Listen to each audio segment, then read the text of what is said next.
Marcos capítulo 10, versículo 46 até o 52. Diz assim, a palavra de Deus: então chegaram a Jericó. Quando Jesus e seus discípulos, juntamente com uma grande multidão, estavam saindo da cidade, o filho de Timeu, Bartimeu, que era cego, estava sentado à beira do caminho pedindo esmolas. Quando ouviu que era Jesus de Nazaré, começou a gritar: Jesus, filho de Davi, tem misericórdia de mim. Muitos o repreendiam para que ficasse quieto, mas ele gritava ainda mais forte: Filho de Davi, tem misericórdia de mim. Jesus parou e disse: chame-no. E chamaram o cego. Ânimo, levante-se, ele o está chamando. Lançando sua capa para o lado, de um salto, pôs-se em pé e dirigiu-se a Jesus. O que você quer que eu faça? Perguntou-lhe Jesus. E o cego respondeu: Mestre, eu quero ver. Vá, disse Jesus, a sua fé o curou. Imediatamente ele recuperou a visão e seguiu Jesus pelo caminho. Oremos. Pai amado, tua palavra, teu relato. Tu estavas lá naquele dia e ajude-me, ó Pai, a transmitir a tua palavra de forma fiel, correta, e que nada de mim prevaleça e somente a tua vontade, o teu querer. Eu oro em nome de Jesus. Amém. Amém. Eu sou meio chorãozinho, então estou numa idade também de chorar, então fico meio emocionado facilmente, desconsiderem. Mas quero que vocês observem, hoje vai ser um dia de a gente olhar vários textos para tentarmos extrair o máximo que pudermos dessa primeira parte. Eu comentei com o pastor Lucas, eu disse, aqui tem outros assuntos que surgem, então terá outros materiais que virão daqui. E dessa forma a gente fica bem empolgado.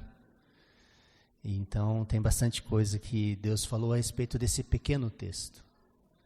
É um texto que faz parte de um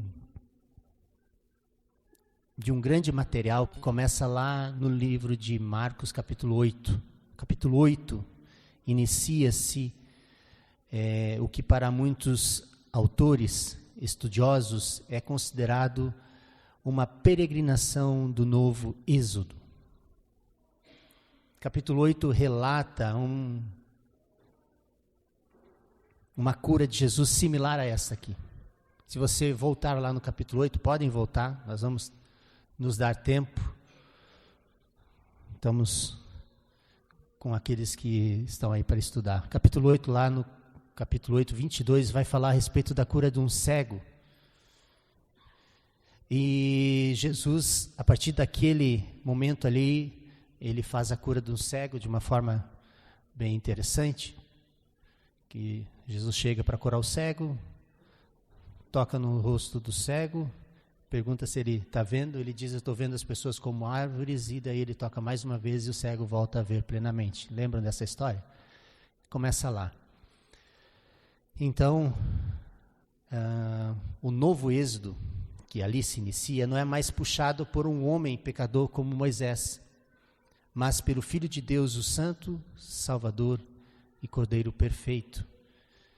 Jesus inicia uma caminhada por lugares específicos, com milagres de cura, libertação, com palavras de confronto, como do jovem rico, no capítulo 10, esclarecendo sobre a lei de Moisés, dando-lhe a profundidade que Deus quer nas suas leis, revelando aos olhos nuviados a clareza que somente o Espírito Santo pode dar. Vai passar pelo pedido de 2 cegos, discípulos seus, Tiago e João. Mateus fala que foi a sua mãe. Aqui em Marcos diz que foi Tiago e João que pediram a Jesus algo de forma egoísta, influenciado pelas coisas e leis deste mundo. Esses homens, que não eram cegos físicos, mas espirituais, necessitavam ainda de um segundo toque de cura, como aquele cego do capítulo 8. E eles precisavam ser confrontados, questionados. Deus passa pelo aviso, depois passa pelo aviso do próprio Jesus do que o estava esperando em Jerusalém, sobre sua morte e ressurreição.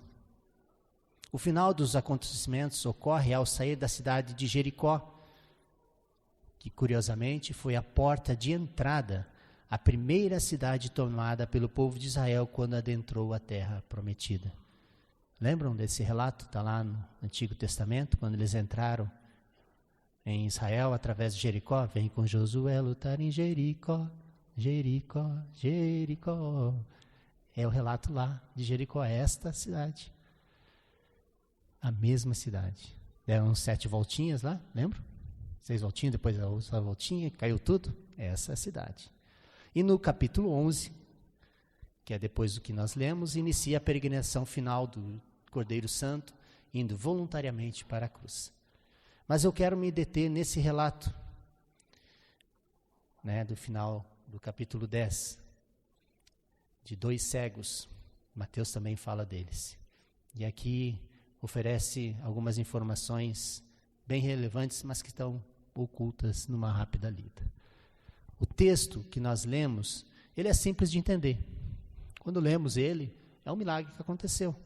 Jesus estava saindo de uma cidade, e como diz o versículo 1 ali, 46, estava saindo com uma grande multidão, e encontrou uma pessoa cega. Curou essa pessoa cega. E essa pessoa cega seguiu com Jesus. Isso seria simples de entender. Mas a pergunta que está no texto, que me tocou bastante, é uma pergunta que Jesus faz para um homem. Está lá no versículo 51, perdão. Jesus pergunta: o que você quer que eu faça? A perguntinha: o que quer? O que você quer? O que queres? O que você quer?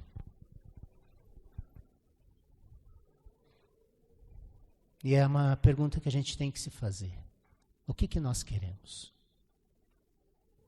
O que você quer?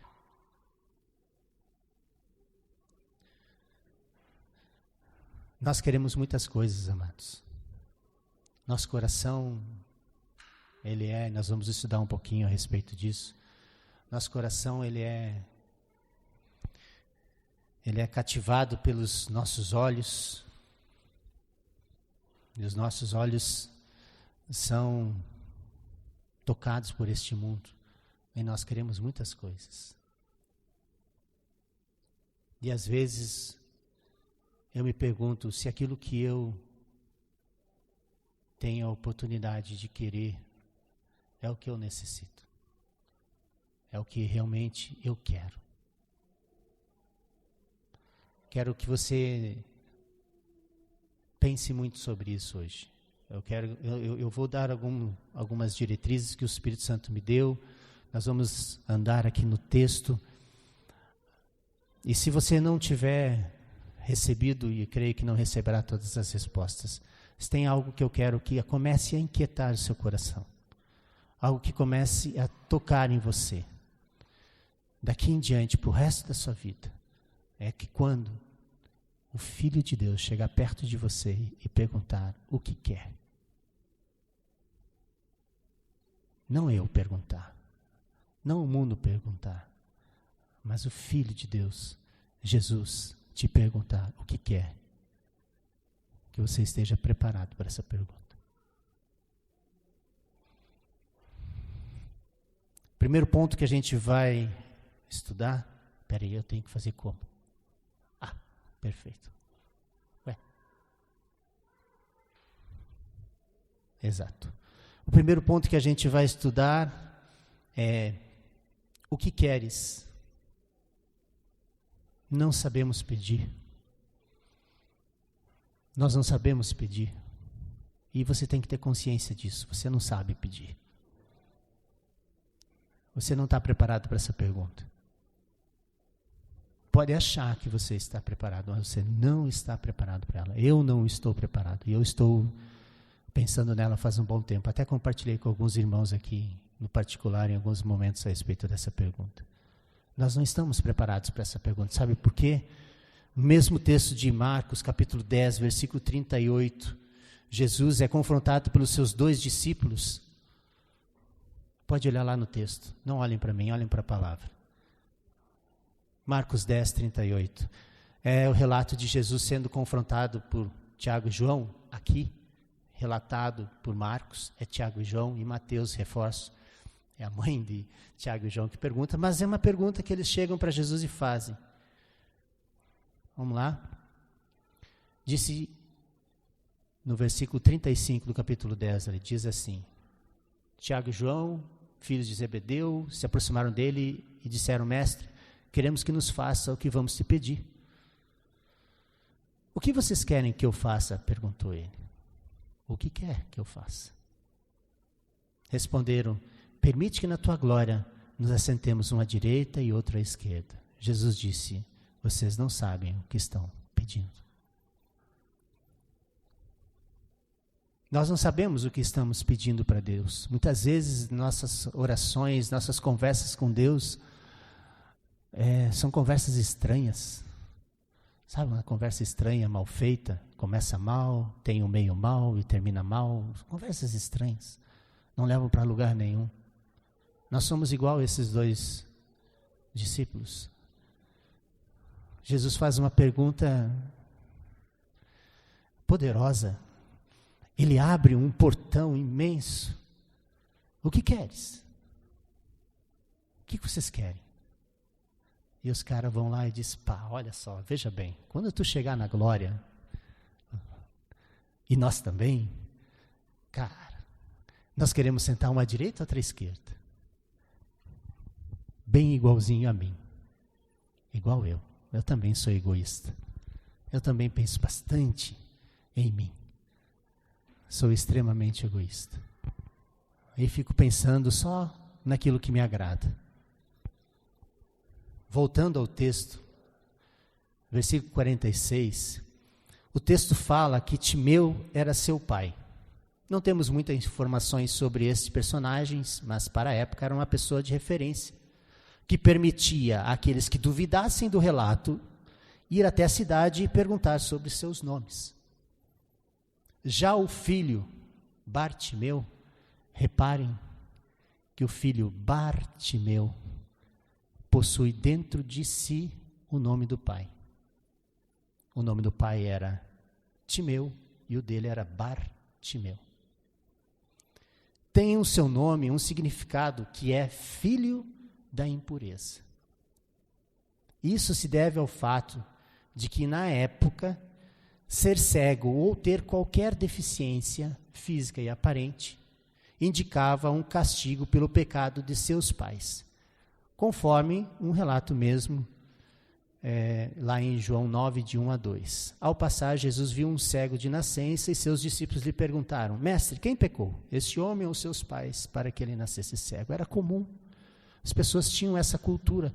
Eles achavam que a questão da cegueira estava relacionada a um defeito, um problema do pai, dos familiares. Alguém rateou lá e o filho estava pagando a conta.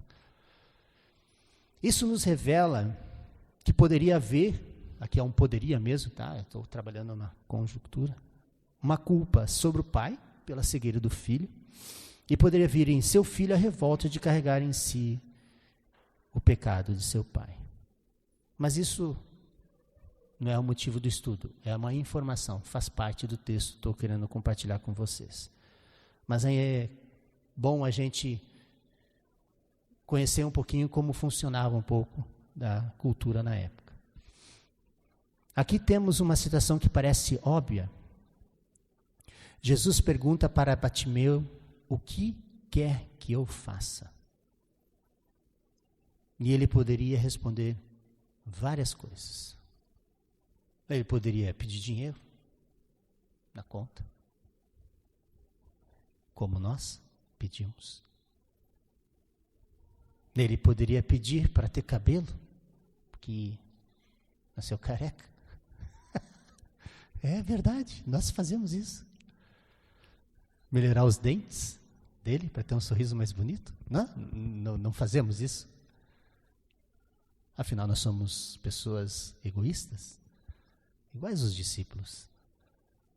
Estamos preocupados com a nossa aparência, com a nossa conta bancária, com o nosso carro. Jesus também podia, sendo Deus, tocar nos olhos dele imediatamente, já que ele sabia que ele era cego. Poderia ir diretamente até o cego e tocar nele e curá-lo. Poderia? Já pararam para pensar nisso? Que ele poderia ter feito isso, afinal ele era Deus. E a pergunta que você tem que fazer, por que ele não fez isso? Por que ele não faz isso? Ele revela através dessa ação o seu caráter. Ele se aproxima e pergunta: o que queres que eu faça?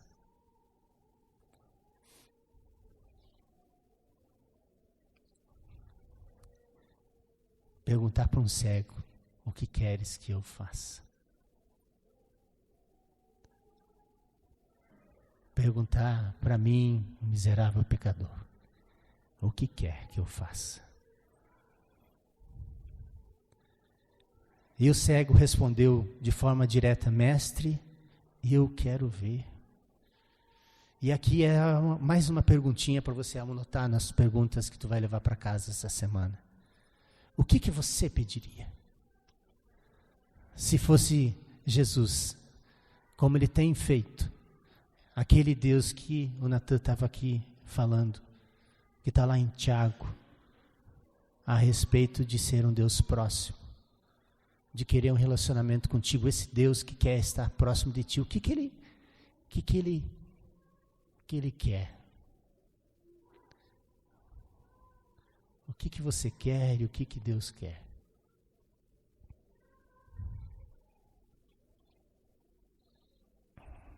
Nós vamos olhar um outro texto, perdoem, tem bastante texto, tá?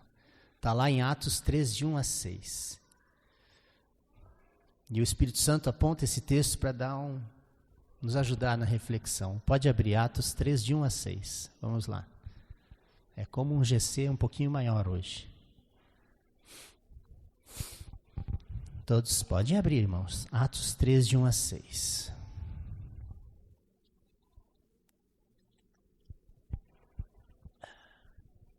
Abrindo. Atos 3, de 1 a 6.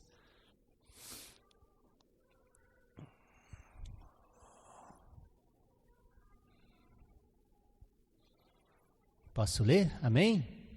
Amém? Estão acompanhando aí? Então tá bom. Certo dia, Pedro e João estavam subindo ao templo na hora da oração, às 3 horas da tarde. Estava sendo levado para a porta do templo, chamado Formosa, um aleijado de nascença, que ali era colocado todos os dias para pedir esmola aos que entravam no templo. Vendo que Pedro e João iam entrar no pátio de Deus, pediu-lhes esmola. Pedro e João olharam bem para ele, e então Pedro disse: olhe para nós. O homem olhou para eles com atenção, esperando receber deles alguma coisa. Disse Pedro: não tenho prata, nem ouro, mas o que tenho, isso lhe dou. Em nome de Jesus Cristo, o Nazareno, ande. Assim somos nós, aleijados, na porta do nosso Pai. Somos nós aleijados na porta do nosso Pai, que tem tudo, é dono do ouro e da prata. Assim somos nós nos nossos momentos de oração, a sós, nos momentos de estudo, nos momentos que nos relacionamos com o Senhor, amados. Somos nós assim. Somos esse aleijado que olha para o Pai e diz: Senhor, melhora a minha conta. Senhor, me ajuda a pagar os boletos. Amados, não vamos diminuir isso, eu não quero diminuir isto. Também faz parte do nosso dia a dia, também faz parte da nossa vida, as necessidades. Ele conhece todas, fique sabendo disso.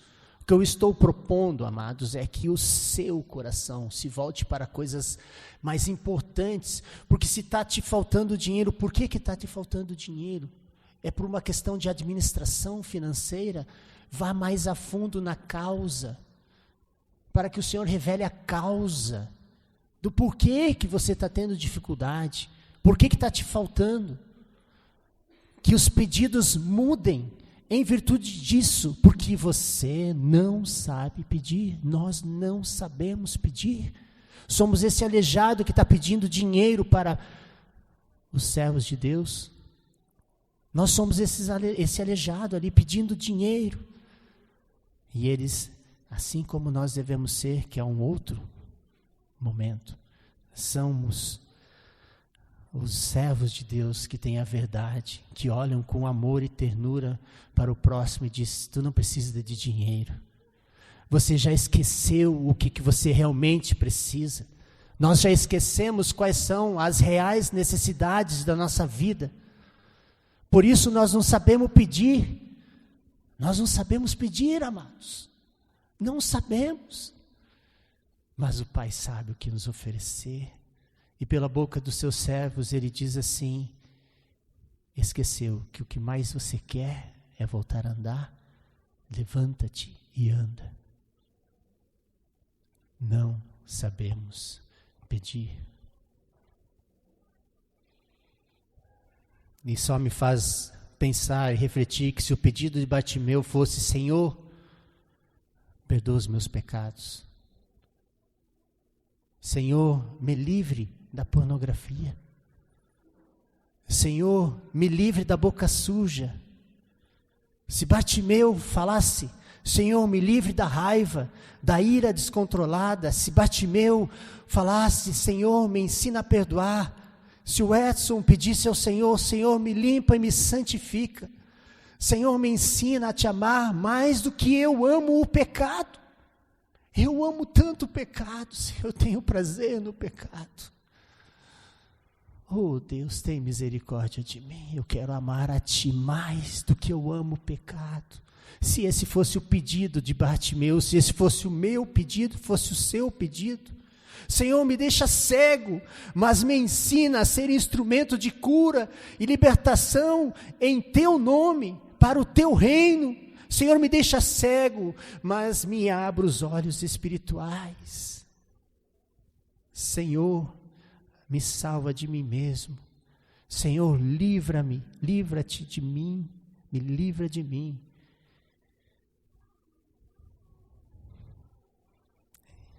E Senhor, lembra-te de mim quando estiveres no Teu reino. Assim como falou o ladrão na cruz, então disse: Senhor, lembra-te de mim quando entrares no Teu reino. E Jesus respondeu: eu lhe garanto, hoje você estará comigo no paraíso. Não sabemos pedir.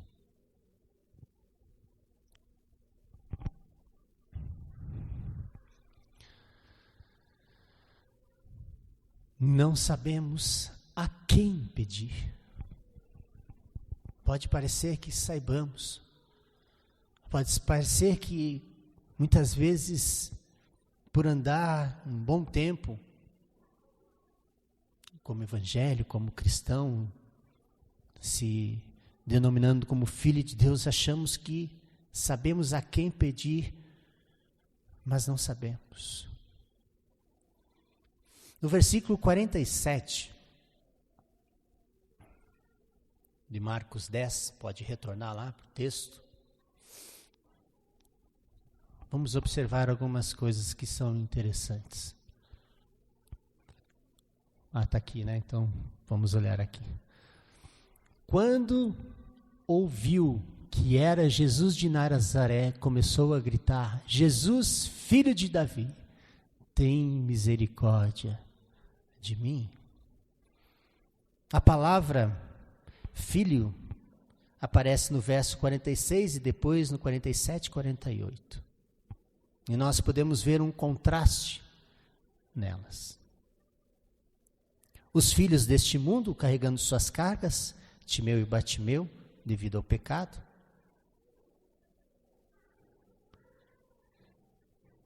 Eu carregando minhas cargas, devido ao pecado. Você carregando suas cargas, devido ao seu pecado. Chamando o homem Cristo pelo nome que a fama de seus atos lhe tinha concedido. Jesus de Nazaré. Temos que entender que esse Jesus de Nazaré, que é relatado no texto, é o nome pelo qual o povo começou a conhecer Jesus. É o Jesus de Nazaré. Eles faziam referência a este Jesus de Nazaré. Mas o cego chama de Jesus, filho de Davi, tem misericórdia de mim. O Jesus de Nazaré é o nome que o mundo dá para Jesus. Jesus, filho de Davi, é o nome da promessa. E essa é uma grande diferença. Jesus, filho de Davi, é o Messias esperado. Ele chama Jesus filho de Davi porque reconhece, sem ver, cego, ele reconhece, ele sabe, porque ouviu, porque o Espírito Santo tocou nele, ele sabe que aquele homem não é o Jesus de Nazaré, não é o famoso por causa daquilo que os olhos podem ver, mas ele sabe que aquele Jesus é o Filho de Deus, é o Messias, é o Salvador, que está prometido, é o Redentor. O cego Bartimeu ouve o nome humano, o nome de astro, o nome do missionário, pastor, pregador, bispo, reverendo, o nome do milagreiro, o nome do curandeiro, o nome do famoso, enfim, o nome que nós homens colocamos no cara lá de cima. O cara lá de cima pode tirar. Lembra dessa musiquinha da Xuxa? Ou, como dizem o arquiteto do universo, já ouviram falar? Mas ele o chama de outro nome, lhe chama de forma inspirada, lhe chama pelo nome da promessa, do filho da promessa, o Messias, Jesus, filho de Davi. Conforme Jeremias 23, dias virão, declara o Senhor, em que levantarei para Davi um renovo justo, um rei que reinará com sabedoria e fará o que é justo e certo na terra. Ou como em Ezequiel 37, 22, diz assim: eu os farei uma única nação nos montes de Israel, haverá um único rei sobre todos eles, e eles nunca mais serão duas nações, nem estarão divididos em dois reinos. Versículo 25, viverão na terra que dei ao meu servo Jacó, a terra onde os seus antepassados viverão, ele e os seus filhos, e os filhos de seus filhos viverão para sempre, e o meu servo Davi será o seu líder para sempre. A relação de divindade é dada ao nome de Jesus depois da sua ressurreição. E reforçada pela sua própria voz, a poderosa voz de Jesus Cristo ressurreto como Salvador descendente de Davi, lá no livro de Apocalipse 22, 16, que diz: eu, Jesus, enviei o meu anjo para dar a vocês este testemunho concernente às igrejas. Eu sou a raiz e o descendente de Davi e a resplandecente estrela da manhã. Hoje nós podemos gritar o nome de Jesus, Filho de Deus, Jesus, meu Salvador, Jesus, meu amigo, João 15:15. Vocês serão meus amigos se fizerem o que lhes ordeno. E já não chamo vocês de servos, porque o servo não sabe o que o Senhor faz. Em vez disso, eu os tenho chamado amigos, porque tudo que eu ouvi de meu Pai, eu lhes tornei conhecido. Vocês não me escolheram, mas eu os escolhi, para irem e darem fruto que permaneça, a fim de que o Pai lhes conceda o que pedirem em meu nome. Nosso Senhor Jesus é o único interlocutor, é a ponte entre Deus e o homem, o único caminho, e não ao outro. É para Ele que temos que pedir. E às vezes, não é para Ele que pedimos. É para a nossa autossuficiência, para a nossa reserva, para a segurança que o mundo dá. Mas para nós é Jesus. Terceiro ponto. Pedimos mal. Pedimos mal. Não sabemos pedir, não sabemos o que pedir, e quando pedimos mal. Tiago 4:3. Foi lido Tiago 4:7 durante o louvor. E esse texto se encontra um pouquinho antes. Quando pedem, não recebem, pois pedem por motivos errados para gastarem seus prazeres. Nós podemos observar que Jesus foi chamado 2 vezes de mestre nessa perícope, é um pedaço de texto, do 8:22 até o capítulo 10. No capítulo 10, verso 17, pelo jovem rico que queria herdar sem perder. É bem isso. Ele era um herdeiro, era um jovem rico.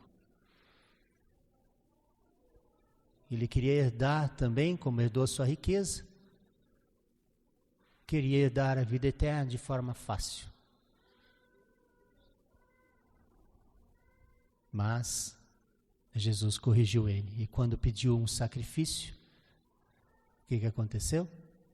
Pulou fora. E também pelos seus discípulos. Ele é chamado de mestre. Aqui no versículo 35, chega 2 dos discípulos, causando um conflito ali no parquinho, botaram fogo no parquinho, pedindo para Jesus sentar um à esquerda e outro à direita. Nessas 2 vezes, nesse caso, então, os discípulos foram pedir privilégios para eles. Nas 2 vezes existia um pedido a ser feito. Na primeira, tinha a ver com herança, um herdeiro pedindo como ter a vida eterna sem sacrifícios ou perdas. Na segunda, tinha a ver com egoísmo e autoridade, algo que viam com os olhos humanos e acreditavam ser também a forma do reino de Deus. Nós herdamos o pecado e esta herança nos corrompe desde o nosso nascimento.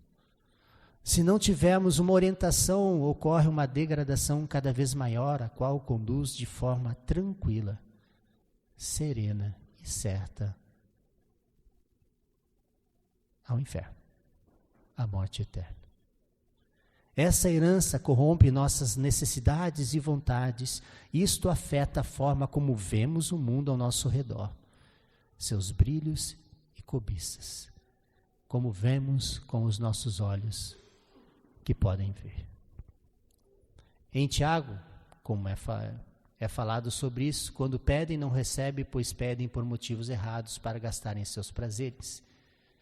Jesus nos ensina que podemos pedir. Lá em Mateus 7:7-11, peçam e lhes será dado.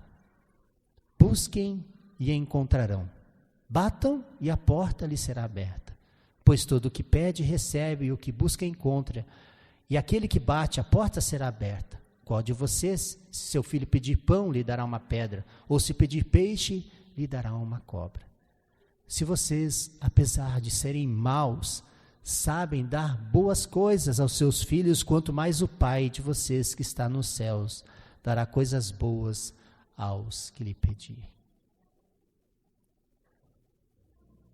Pedimos mal. Temos uma porta para bater. E eu digo mais, temos uma porta aberta. Temos um véu rasgado. Nada nos separa de Cristo. Nada. O problema é que nós pedimos mal, como diz Tiago, para gastar em nossos prazeres. João 5, 14 a 15, esta é a confiança que temos nele, que se pedimos alguma coisa segundo a sua vontade, critério, segundo a sua vontade, ele nos ouve. E se sabemos que nos ouve em tudo que pedimos, sabemos que alcançamos as petições que fizemos. Qual o problema então? Qual é o aprendizado aqui? É similar ao item 1, devemos buscar em nossas orações e nossos clamores a santidade em nossos pedidos. Buscar saber em Deus o que realmente necessitamos, o que precisamos. E isto para quê? Para que o Pai seja glorificado, para que o nome de Deus seja exaltado, para que o reino cresça. João 14, 13, tudo quanto pedirmos em meu nome, eu o farei para que o Pai seja glorificado.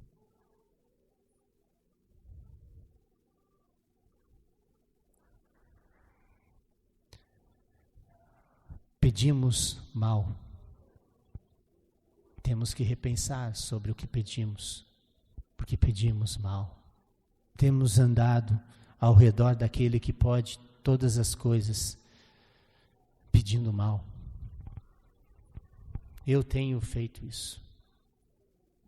E tenho procurado melhorar isso, mas não é fácil. Eu estou acostumado, estou com 51 anos. Faz 50 e poucos que eu estou pedindo mal, pedindo de forma errada. Não é fácil mudar meus vícios, porque como eu vi essa semana,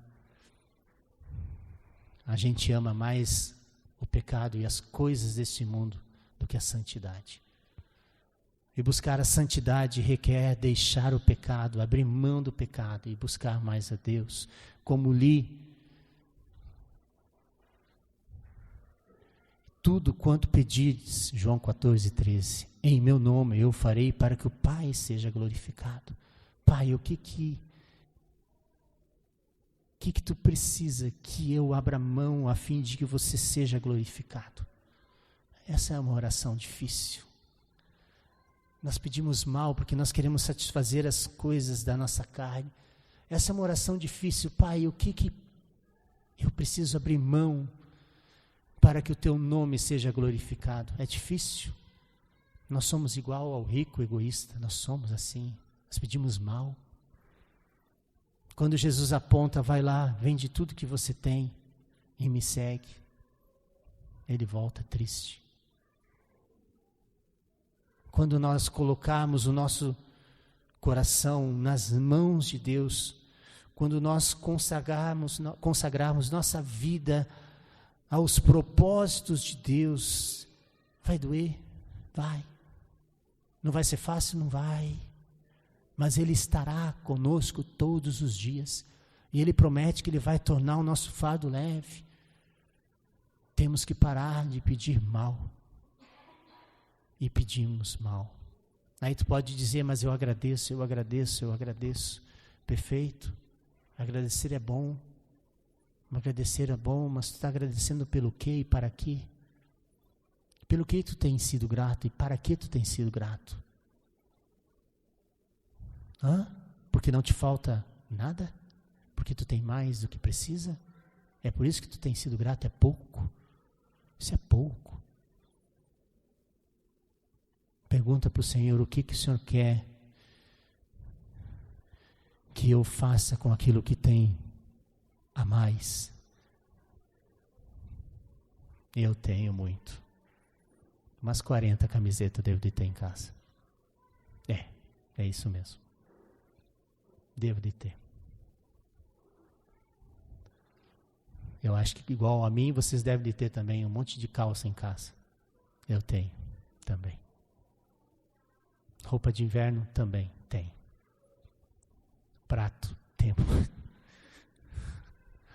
Nós temos muito prato em casa. Eu contei, só aqueles pratinhos pequenos, nós temos 14. Sem contar os que estão fechados nas caixas. Para quê, cara? Eu tenho que me incomodar com isso, amado. Eu peço mal. Eu cuido mal daquilo que o Senhor tem me dado. Eu tenho que melhorar. Reflita sobre isso. O que você tem pedido ao Senhor? Porque se ninguém te falou, o Espírito Santo está te dizendo, e eu sou. Falou para mim, acredito que sirva para ti, que você também pede mal. Quero chamar o Ministério de Louvor. Estamos finalizando, vamos para a conclusão. Amados, você pode estar também com essa dificuldade de saber para quem orar, para quem se prostrar, para quem clamar, para quem mostrar suas lágrimas e seu coração partido. Outras vezes duvidamos de que estamos sendo ouvidos, duvidamos de que teremos uma resposta, duvidamos de que a resposta será expressão de amor. Duvidamos. Por tantos motivos, duvidamos. Mas eu quero reforçar que Jesus nos conhece. Salmo 139, eu não tenho aqui, mas me lembro muito desse texto. O Senhor sabe o que você vai falar antes de sair da sua boca, porque Ele conhece o seu coração. Ele sabe o que precisamos e não o que queremos. E às vezes o que queremos não está alinhado com aquilo que realmente precisamos. Muitas vezes o que precisamos também não condiz com o que queremos, como já lemos em Tiago 4:3.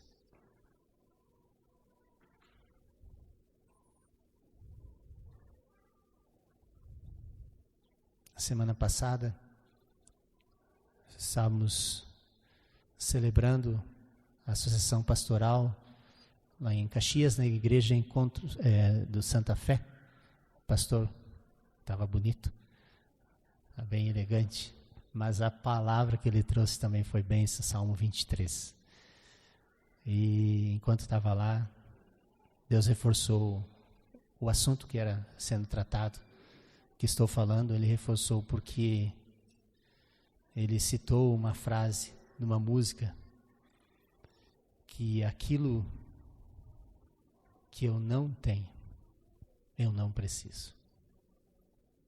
É duro isso, mas é uma verdade. E esse relato, essa história do cego,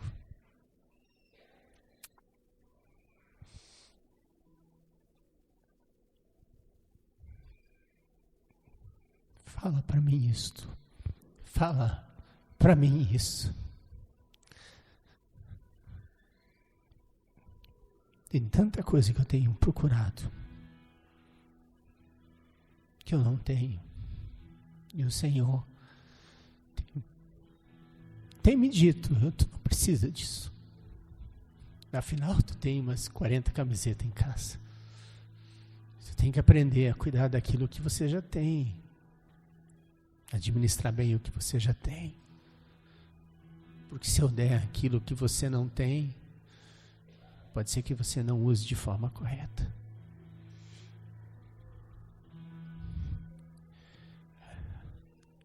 Porém, tem algo que nós temos.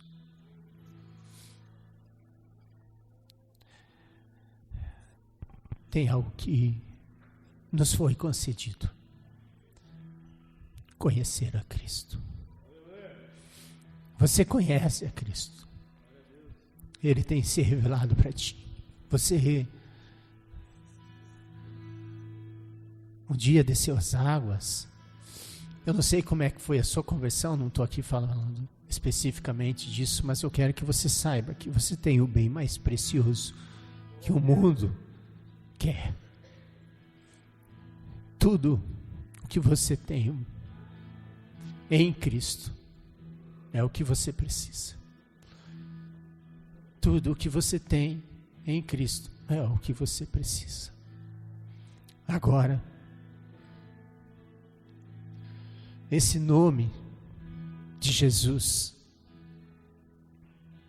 ele ecoa silenciosamente, de forma sorrateira, nas bocas de fumo.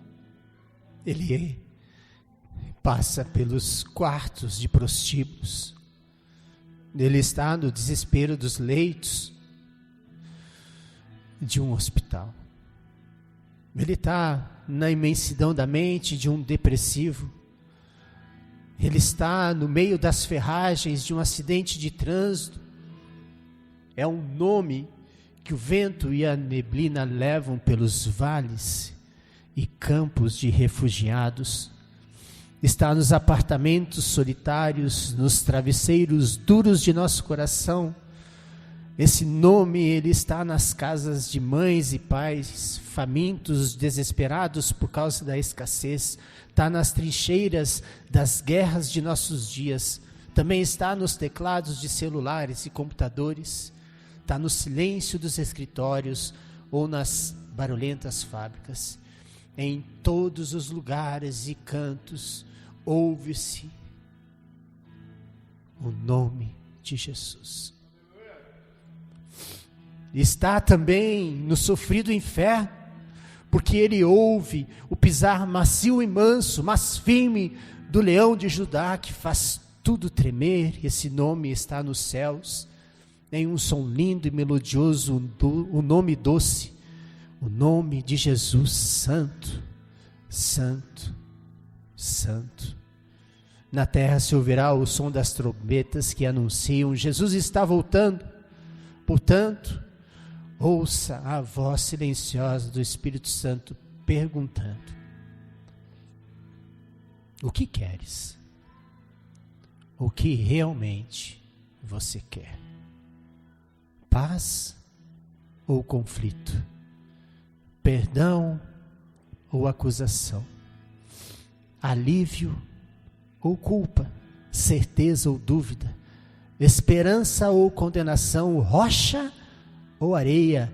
Água ou sede? Pão ou fome? Luz ou escuridão? Vida ou morte? Ver ou permanecer cego? Disse Jesus: vá, a tua fé te salvou.